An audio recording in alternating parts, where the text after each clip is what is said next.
So I wanted to start this conversation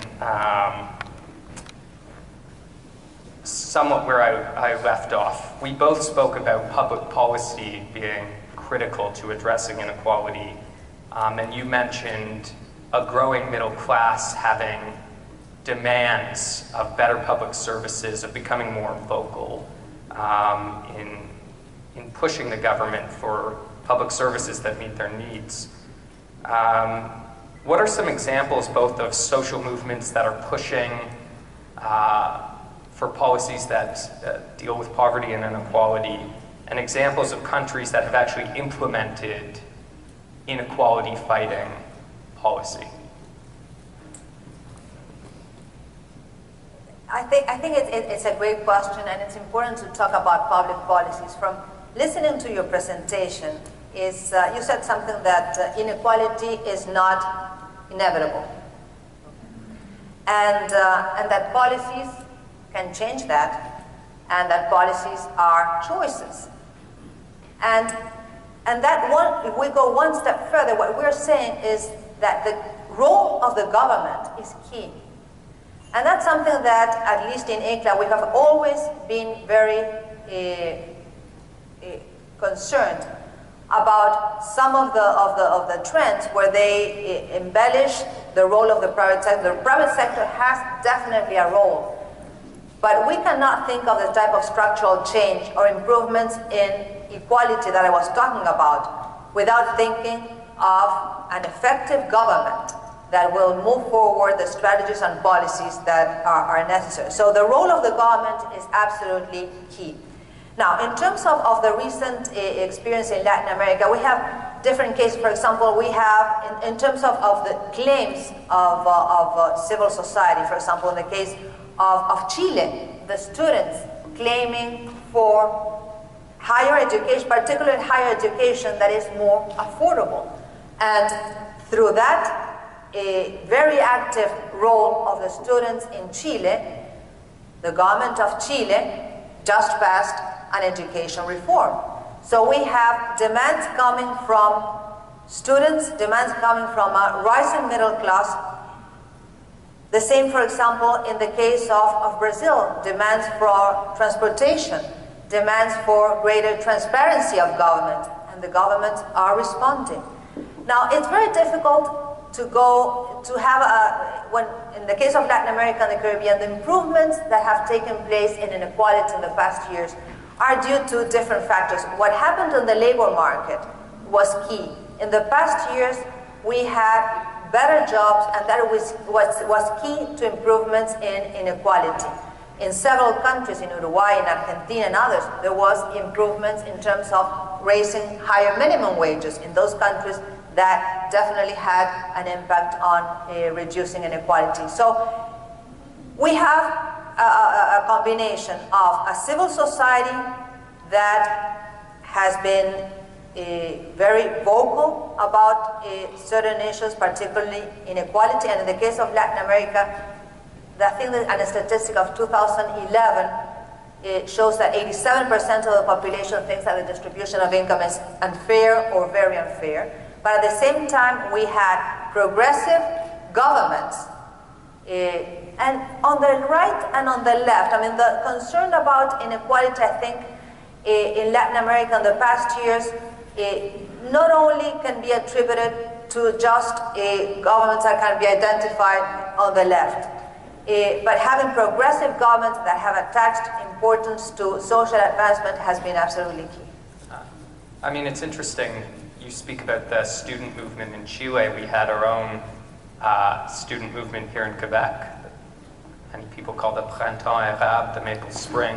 And I like to think, when I was doing my undergraduate degree, my tuition went up all 4 years I was there. And I never even thought I could do something about it. It just didn't occur to me that I could mobilize to change that. And I think, so it's interesting, it's inspirational to remind ourselves that social movements are a key part of policy change and a necessary part. Now, to get more to the sort of structural side of things as you spoke, and maybe the role of government vis-a-vis the private sector and so on. The idea of industrial policy, of active government strategic economic policy fell out of favor for a long time. It seems to be back.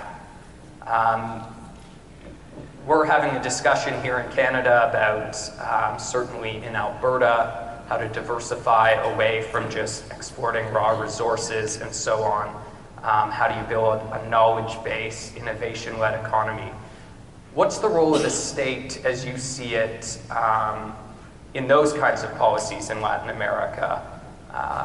And I think we've seen a shift with the IMF and the World Bank and being sort of more open to an active role for government, but I'd be interested to hear your... Yeah, as a fact, it's a fascinating phenomenon because the industrial policy was a bad word during the 1990s, early 2000 in several circles, but not in ECLAC. I mean, we're pushing for the need for industrial policy, productive development strategies, an active role of the state. But I remember the 1990s, it was among economics, the jargon of economists, they used to say that the best industrial policy was having no industrial policy. So there was a dismantling of the state in the 1990s. There was a dismantling even of planning, of looking ahead. It was left to the market, left to getting just the prices right, and that would take care not only of growth, but also of improvements in social indicators. And also there was a way of looking back, at least in Latin American history, looking back at history from a very ideological perspective and not recognizing some of the gains that took place between the 1950s and 1980s in the region at a time where many countries attempted to industrialize and use industrial policy. After all, between the 1950s and 1980s, that was the period in Latin America where the region achieved the highest growth rate, improvements in poverty reduction, very significant, and the development of institutions.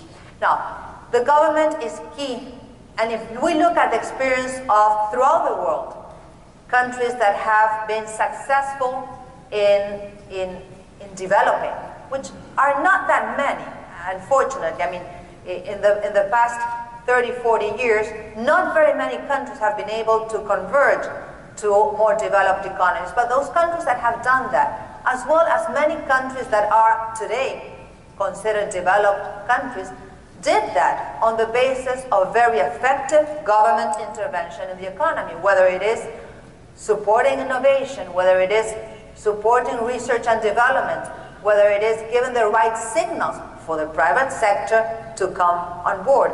So the government has the role to give the right signals, the right type of regulations, but be the one that will sort of, at least in the case of Latin American economies, which are so structurally diverse, given the right signals for the private sector to move forward.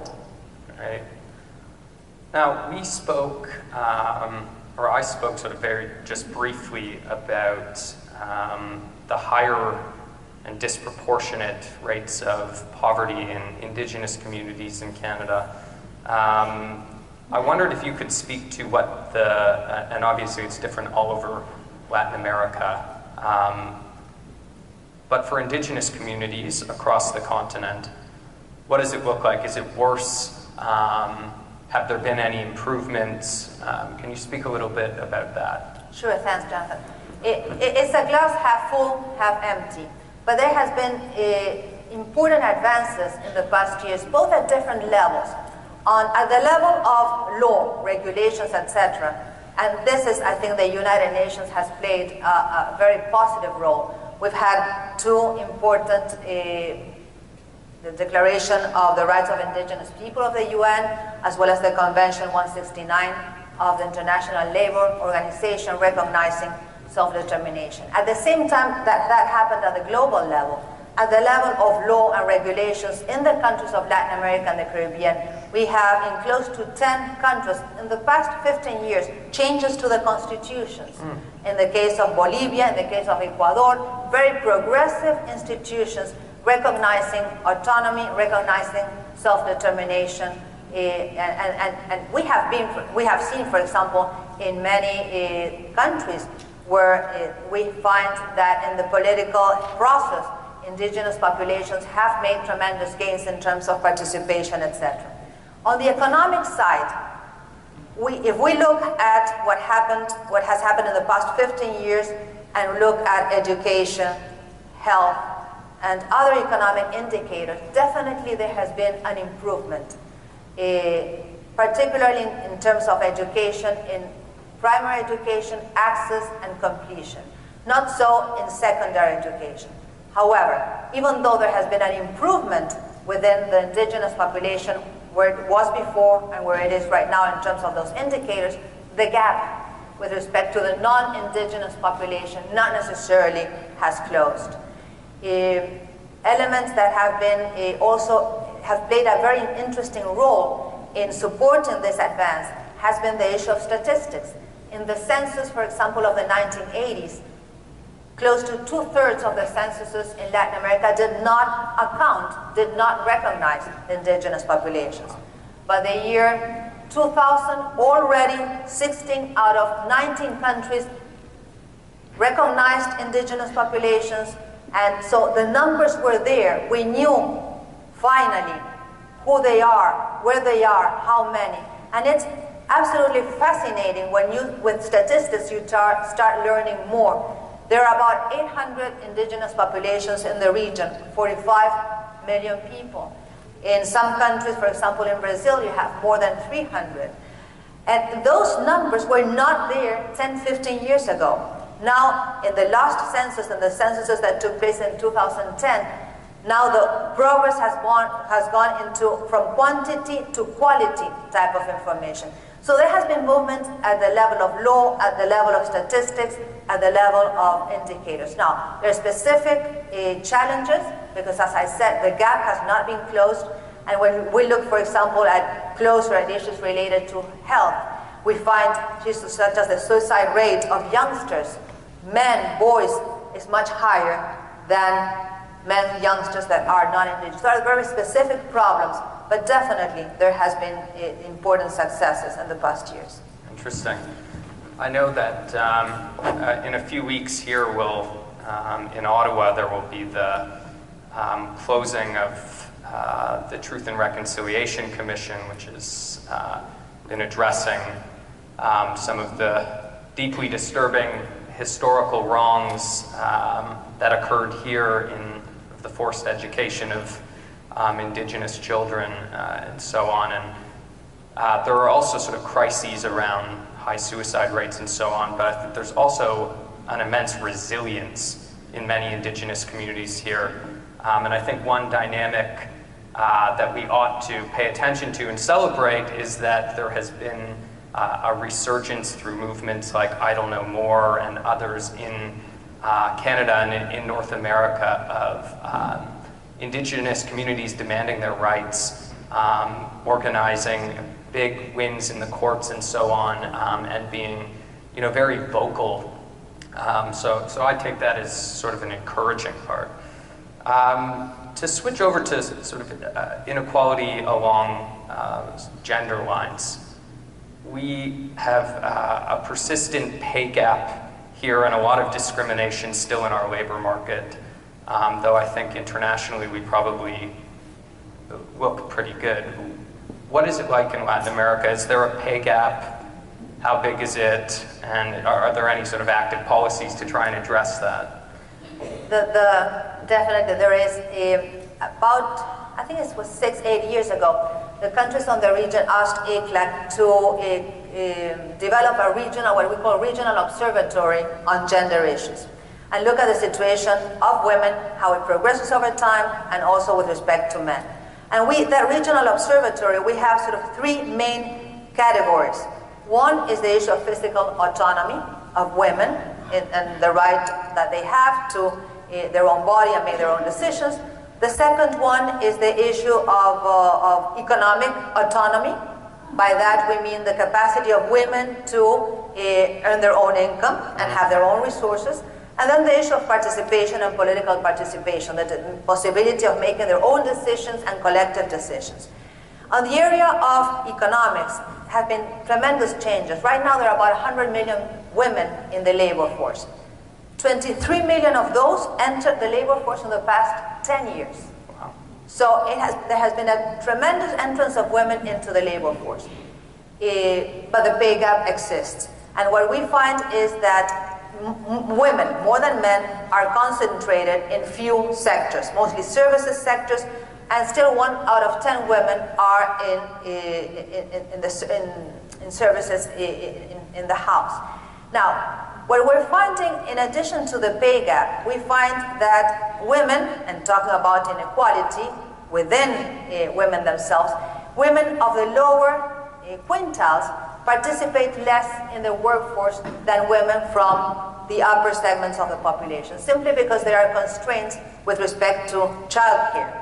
And one of the differences, for example, which exists throughout the world, but is very prevalent in some countries in Latin America, is when you look at household service and the amount of work that men and women do at the home.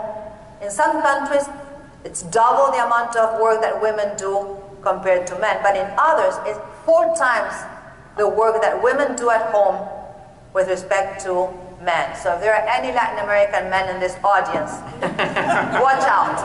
And one issue that is of concern, and it's related to the provision of public services, is what we call the care economy.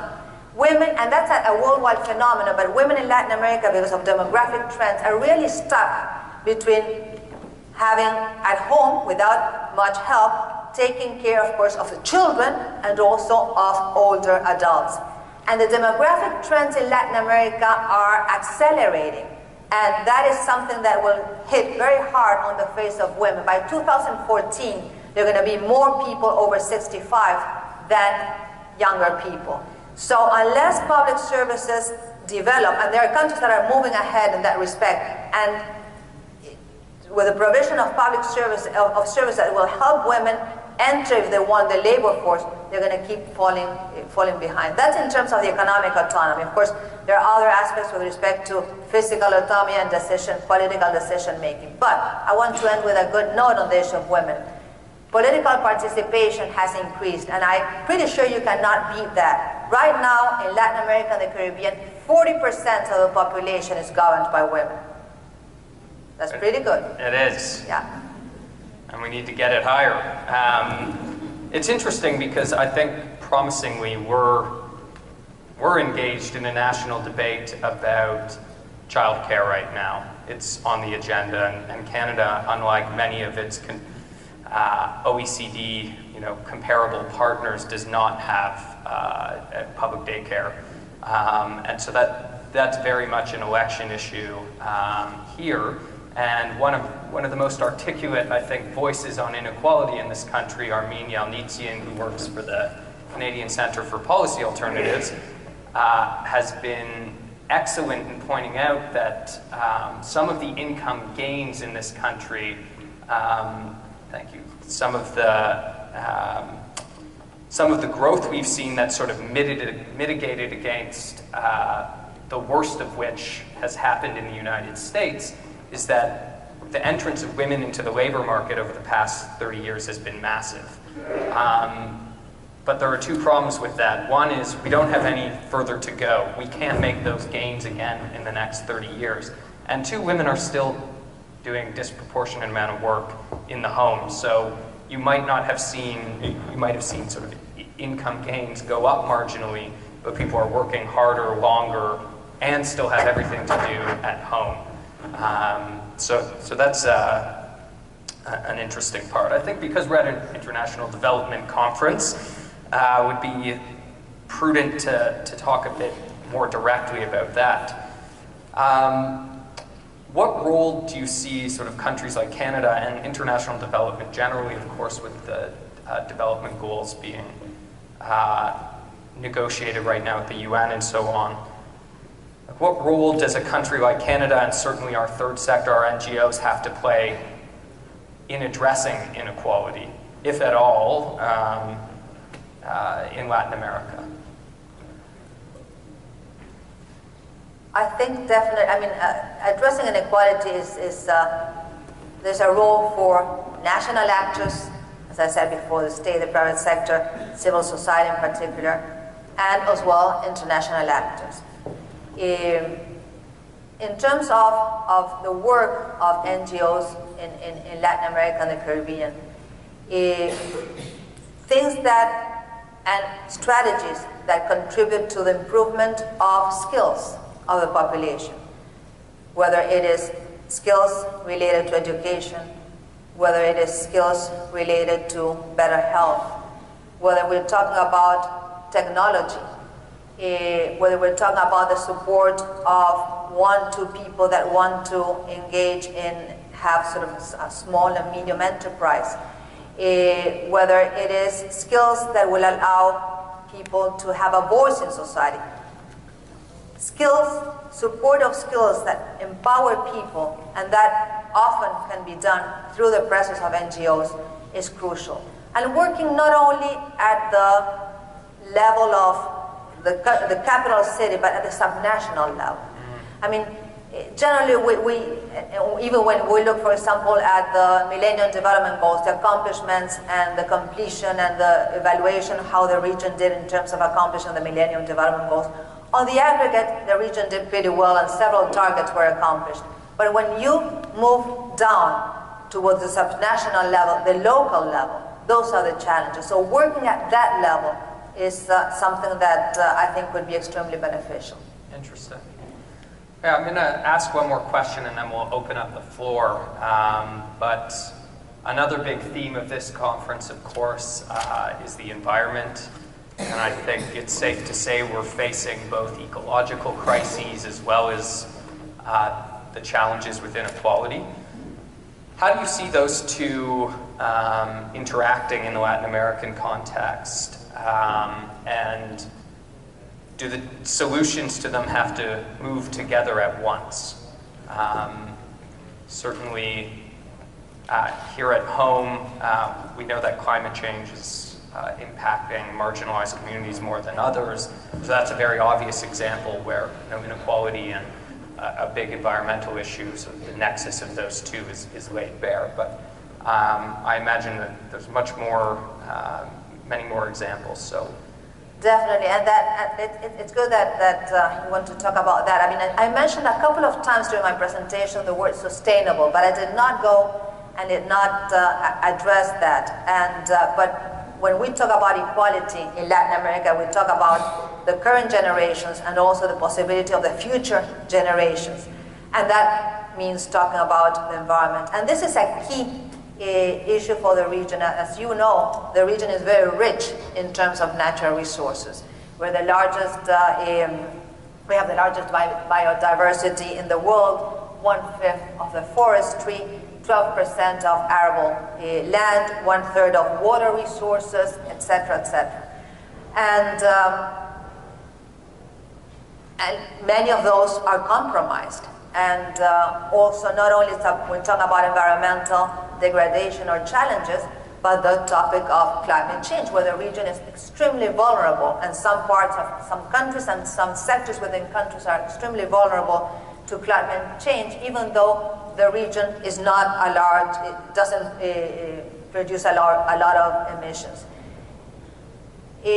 Countries are very conscious about that, and we are very hopeful that in the years to come, action will be taken, particularly because something that is a great news, but just, I think it was last week, at ECLAC headquarters in Santiago, Chile, the first round of negotiations took place regarding Principle 10 of the Rio Declaration and the access to information, participation, and justice on environmental matters. The goal will be to have probably by the end of 2016 some type of regional instrument that would allow for best practices, that would allow for cooperation, and I think the involvement of civil society and the right, as I said, to participation and justice will change in the future. The way governments are handling this issue, and will enable even more the collaboration with civil society. But that is a key challenge for the region. Yeah, I mean, I think it's interesting that even just this time, sustainability is a part of the discourse when, exactly. you know, developing the goals, right? I mean, that we'll see what happens, of course, but I think that's promising. You know, and let me add something now that you said it's part of the discourse, and something that has been changing in the past years is that before there were few people that were talking about inequality, poverty reduction, and let's say in Latin America were the ministers of social development, the education minister, the health minister. But what you find right now is that even when you go to ministers of finance meetings, the issue of inequality is present in the discussion. The issue of how to finance climate change adaptation is present in the discussion. And that happens at the level also of international organizations. In the last, for example, strategic plan approved by strategic plan of the Inter-American Development Bank, approved in the meeting that it took place at the end of April in Korea, one of the three main items of the strategic plan is social inclusion and reductions in inequality. So that also should be a game changer. Yeah, well, that discursive battle is an interesting one. I think we're pushing it here. I don't know if our finance minister has that at the top of his agenda. Okay, so we'll open it up now. I believe there are three mics, and if you can just say your name and vous pouvez poser en français aussi. You have to press something.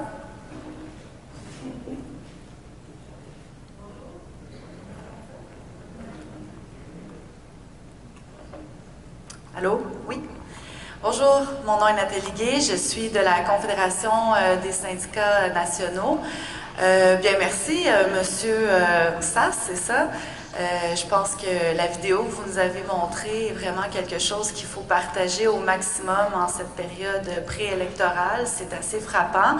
Je m'en voudrais de ne pas mentionner, avant de poser ma question à Madame Bustillo, de mentionner quand même qu'au Québec, il y a les centres de la petite enfance et un certain nombre d'infrastructures qui font qu'effectivement, le Canada n'a pas cette couverture-là universelle de services de garde, mais qu'au Québec, le système qui est mis en place et mis à mal actuellement par les politiques d'austérité a quand même donné un certain nombre de résultats. Je voulais poser une question à Mme Bustillo parce que je pense qu'on a eu un portrait très large de la situation en Amérique latine, mais évidemment, c'est une situation extrêmement hétérogène. Les niveaux des inégalités ne sont pas les mêmes un peu partout. Et j'aimerais revenir un peu sur les recommandations de la CEPAL sur les changements structurels à opérer.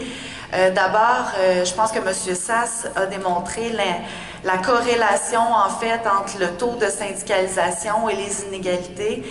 Et donc, est-ce que la CEPAL n'envisagerait pas que l'une des recommandations pour les changements structurels porte sur la mise en place du respect des droits humains, en fait, et de l'agenda, par exemple, pour le travail décent? Ce qu'on voit, par exemple, c'est que dans des pays, la situation est tellement inégale, on a des taux de syndicalisation de 2 ou 3 %. Dans des pays comme la Colombie, on a une absence de respect des droits du travail.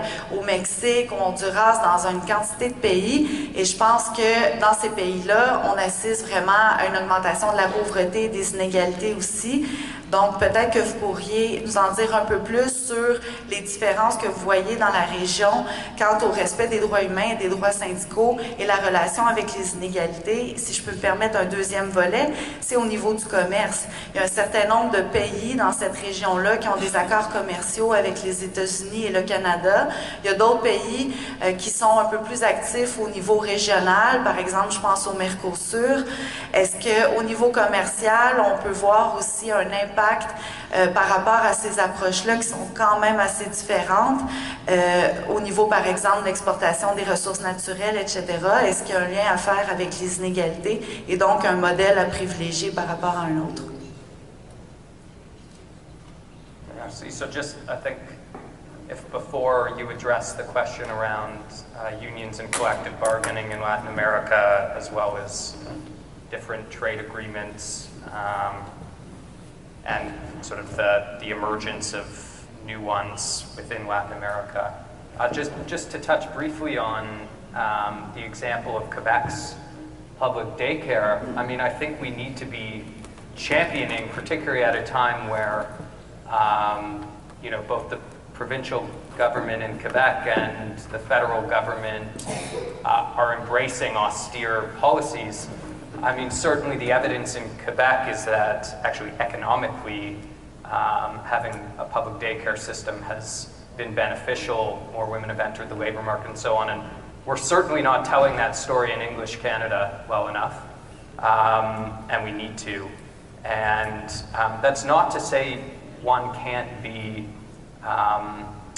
it's not to say that the system's perfect there and that it wouldn't maybe develop in different provinces a bit differently, but the principle of having public daycare universal, which is attacked by many progressives because, of course, higher income people have the same access to a public daycare system as lower income people. There's things you can do about that, but I'm glad you brought that up because, of course, we have an example here in Canada of a successful system, and yet the conversation around daycare in the rest of the country has been so far behind Quebec. So thank you, but leave it to you to discuss what's going on with unions and trade agreements. Well, thank you for the question. The situation, I mean, I've tried to do my presentation and tried to address some common elements in the region. And even though the region is quite diverse, we have countries that are extremely large, extremely small, higher income development countries, and LDC, etc. There's some common elements, and I try to focus on those common elements. And given those common elements, you mentioned human rights, and that is the approach that ICLAC undertakes. It's a human rights approach and a rights-based approach to equality. The issue of labor unions, it varies throughout the region, and there are countries where labor unions are important, particularly in some sectors, are extremely important. For example, in the education sector in some countries, it's very unionized, and they have made tremendous gains in the past years, and part of that increase in wages, minimum wages that I talked about during my presentation, in part comes from the push and the concerns and the work of labor unions. There are human rights abuses and labor abuses that take place in all countries in different situations. But that is being addressed, and what we find and what has been happening in the past years is that societies that are becoming more organized, groups that are more vocal, information, communication techniques and technologies have been extremely helpful. That has been a game changer. Those elements have come together, and I think despite the fact that there is still a lot to go, there's the possibility of, and we can see improvements in that respect. In the area of trade agreements, countries have in the past negotiated trade agreements with the United States, with Canada, and with outside the Americas. In fact, many countries in Latin America have been on the forefront of negotiating free trade agreements. What free trade agreements, what the countries are seeking is basically market access for the products. But the outcome, whether the trade agreement is beneficial or not, will not only depend on that market access that is obtained for some products, but on how what was negotiated. And as we all know, the devil is in the details. And without mentioning any type of study, overall the studies have shown that there has been an improvement, but there have been costs. Now, how to address those costs, that is the key. But beyond trade agreements, The challenge for most economies is how to insert itself in a much better way in the world economy. By that I mean not only how to export more, but to export better and be able to compete in the world economy, not on the basis of lower wages, which no one wants to do that, but be able to compete on the basis of more embedded technology in exports. That is absolutely key. And the world economy and the world of trade is changing in such a way that Latin American countries need to make a tremendous effort not to fall behind in the area of technology, not to fall behind in the way the rules of trade are being shaped, and many Latin American countries do not have a say in those rules. And many Latin American countries that are middle-income countries and have an additional challenge regarding that. So the fact that Latin American countries are being left behind and are not part of the rule-making in terms of trade and multilateral rules, that is of a big concern. You need to be at the table in order to shape the debate and the trade rules in such a way that will favor your societies. I think that's one of the biggest challenges. So we'll go here, and I'll just ask that you keep it to one question because we've got four folks here who want to get in. So we'll go here, and then back to the back. Okay, thank you. My name is Lucien Royer. I'm with the Canadian Labour Congress. And I would just like to not leave the impression that the only way of addressing inequality is through structural change. There are simpler ways that need to be added to your solution, which are addressing political will, and it's very appropriate that we're discussing this before a national Canadian election. Taking off from Jonathan's presentation, I think it's important to know that there's a growing consensus at the OECD, at the ILO, and even the World Bank, that a core solution to inequality is to redistribute wealth through collective bargaining between unions and employers. And importantly, inequality is highest in countries where collective bargaining is weakest. And that also is true in Latin American countries. And correspondingly, inequality in Canada has risen commensurate with Harper's attack on collective bargaining right here in this country. So I guess my question is, would you agree that the solution, an element of the solution towards addressing inequality is not only the recognition, but also the promotion of freedom of association and collective bargaining right across the board? Thank you. What was the last one? The promotion of, sorry? Of collective bargaining. I mean, I tried to certainly get at this in my presentation that, of course, yeah, you don't have to twist my arm into that. But I think on the other side, you know, unions are facing a different labor market than before. And so it also means that unions have to think about ways of organizing people who have contract work, non-standard work, and not just low wage, right? I think we often focus on precarious workers at the bottom end, but there's also lots of work to be done, you know, precarious workers in the creative industries who, you know, are making sort of middle incomes, but don't even think that they could pool together, say, and, you know, don't have access to EI, don't have pensions, don't have anyone advocating for them, and can't even think that they might be able to do something together. So while yes, of course, I think first and foremost, we need to stand up for collective bargaining and labor rights, and in this country, at a time where there is a fierce and very open attack. I mean, in the budget, just legislated changes to sick days while public sector unions are at the negotiating table with the government. That's a strange negotiating position on the part of an employer. So absolutely, but beyond that, devil's in the details here too, and I think unions have to reflect a bit too on how they reach out beyond their traditional memberships right now.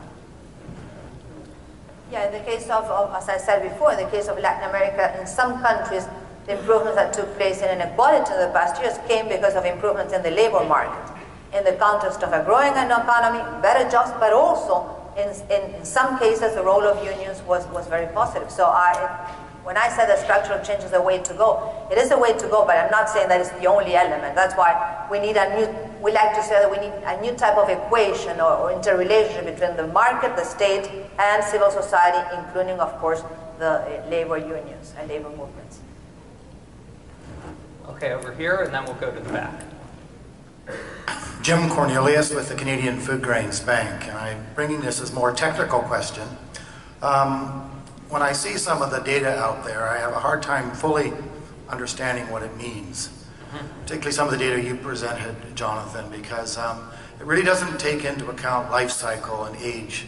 It's sort of this raw, gross data. So if I looked at my own household, for instance, I have 3 young adult children, 2 of whom are in net debt situations, one just coming out of university with some debt, another who is just invested in a business he's starting up.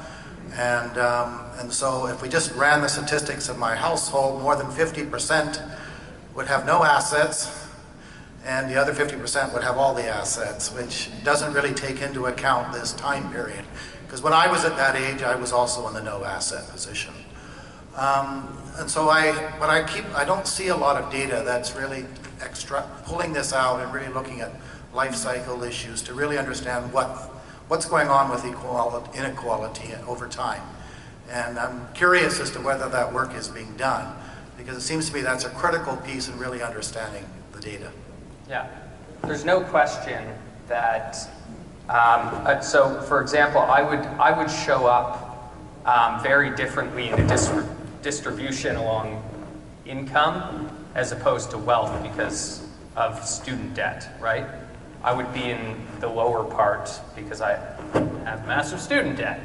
And of course, depending on the education you get and depending on what kind of debt that is, the general trajectory is that you move up the chain throughout your life. But there is a lot of good data. In fact, Miles Korak, who's a professor at the University of Ottawa here, is a world expert in showing that we're getting stickier at the top and bottom. That is, it's becoming harder and harder for social mobility to take place. And inequality within age groups mirrors the general picture. So that is, it's like, yeah, in your household, it probably doesn't make sense to think about someone, with student debt as sort of poor necessarily, right? But if you look at the whole population, that distribution kind of looks the same within each age group, which means there's a lot of people who start out in low-income houses or asset-poor houses and have almost no chance of getting out, education or not. Well, I shouldn't say education helps, but there's an upper limit to that. We're one of the most highly educated populations in the world, and we can have a discussion about whether that's been the right kind of education for the labor market demands or not. But it's safe to say that this picture does not change much just by looking at age. And a lot of the wealth of the older cohorts is in the housing market. And we don't have to tell people how tenuous that is, and that it's also, it's not liquid, right? It's not as easy to translate into sort of your daily life. So yeah, I would just say, look, social mobility, which is something I didn't address, is a huge problem here. It's that it's getting harder to climb the ladder for those at the bottom, and it's getting stickier and stickier at the top for those who start with more. Okay. Catherine Dingle. I work at Enterprise, and I'm a member of the Emerging Leaders Network at CCIC. So my question would be for both of you, if time permits. Our sector has been talking a lot about the private sector lately, and this is partly because they're, of course, a key actor, but also because of the focus that our current government is placing on the role of private sector in international development. It's almost ad nauseum at this point. So I'm interested in hearing your thoughts on the role of private sector in addressing inequality. So whether it's policy ideas or concrete examples of the ways that the private sector could or can contribute positively. I acknowledge that there's a great amount of power among the private sector to define their own agenda, and we see that in corporate social responsibility policies. So wondering, how can states and civil society challenge that power and also insert values of fairness into their agendas? And I know that some of those things have been mentioned, sort of vocal societies and strong unions and trade agreements, but if there's anything else that comes to mind in terms of policy ideas or concrete examples of inserting fairness into the private sector's agenda. Thank you. We'll just take the final question and then maybe we can answer both and we'll wrap up. So my name is Lynn Holguin, and I work in the Joint Policy Unit Oxfam Canada and Oxfam Quebec. And Oxfam is, we have a global campaign on inequality, and this is going on also in Latin America. I didn't hear you addressing one issue, and I think it's a little bit related with what she was saying, and it's the issue of political capture. How we're talking about it in Oxfam is the fact, this marriage between power and money, and the fact that multinationals and the richest individuals are the ones that are shaping the rules of the game, how taxes are collected, and so why, I want to know how ECLAC is addressing this issue of political capture in Latin America, and if you're putting forward some policies to address that, or some ideas to address that. And if I may, I want to ask another question to both of you. Given that in Latin America, in many countries, the majority of the population are youth, in some countries where the proportion is quite big, do we need specific policies to address the impact of inequality on youth? And also for Canada, do we need to be looking, because when we're talking about policies, sort of more general, but do we need specific policies to address the need of youth and regarding the impact on inequality? Thank you.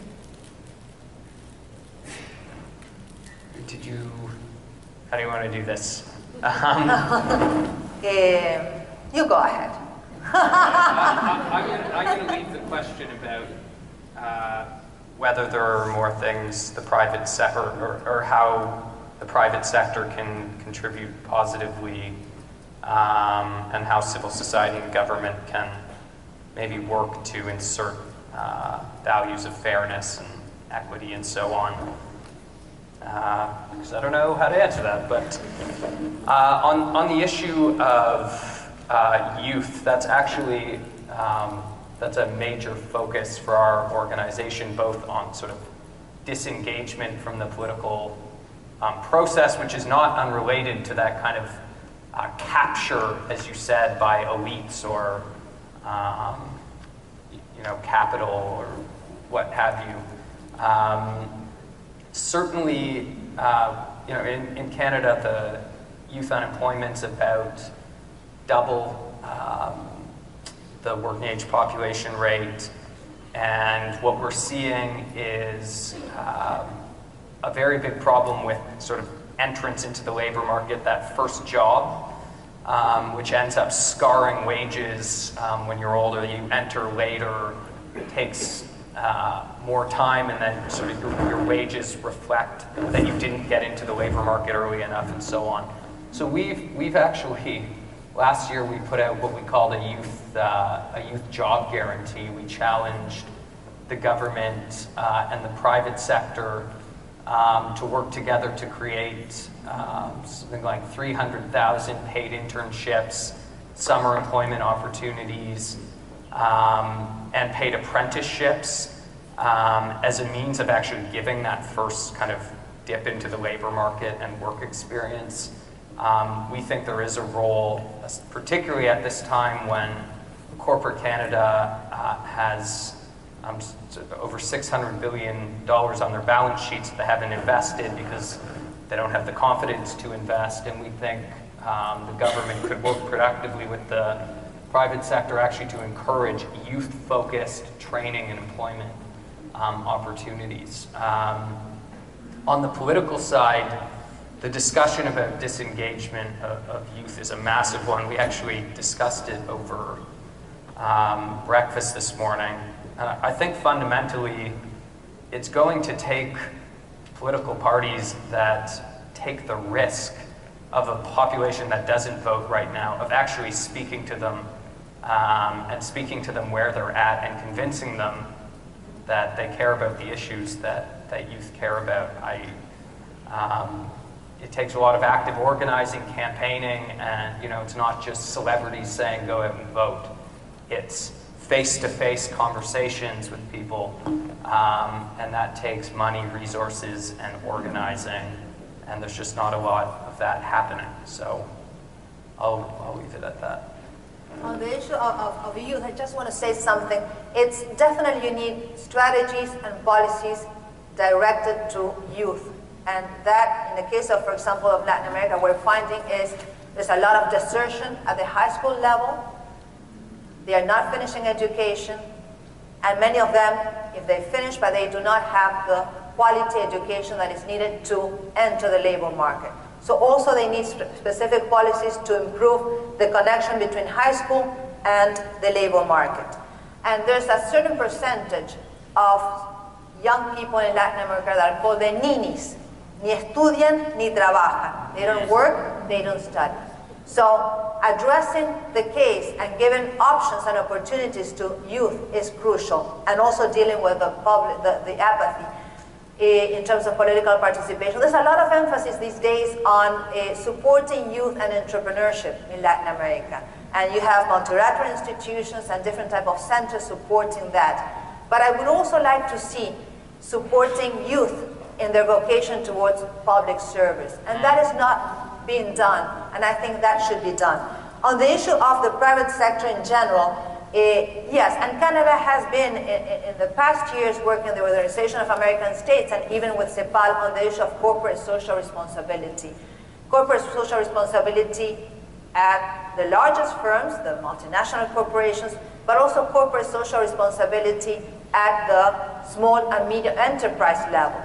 And I'd like to bring that into the picture, because generally when we think about the private sector, yes, they definitely have a role. They have definitely a role in the generation of jobs, in the generation of profits and how they invest those profits, etc. But let's remember that close to 70% of the private sector in Latin America and the Caribbean is small and medium enterprises. And they are the ones that generate 80% of the jobs. And they are not large, they are not big, but they need also tremendous support. So also focusing on the small and medium enterprises in the type of jobs they generate and the type of technology they have, etc., that would also be crucial. And they have a role to play, definitely, in terms of moving forward. Just to add one thing, it made me think. I've been fascinated, and you folks likely know more than me, at sort of an obsession with promoting entrepreneurship in the development space. Of course we all want entrepreneurs in innovation, but it seems to me such a narrow skill set. We can't all be entrepreneurs, and I'm so happy you ended with this nod to public service. I think we need to be talking more about that and be proud of public service in government, in the third sector, and so on. So thank you, everybody. This has been great fun.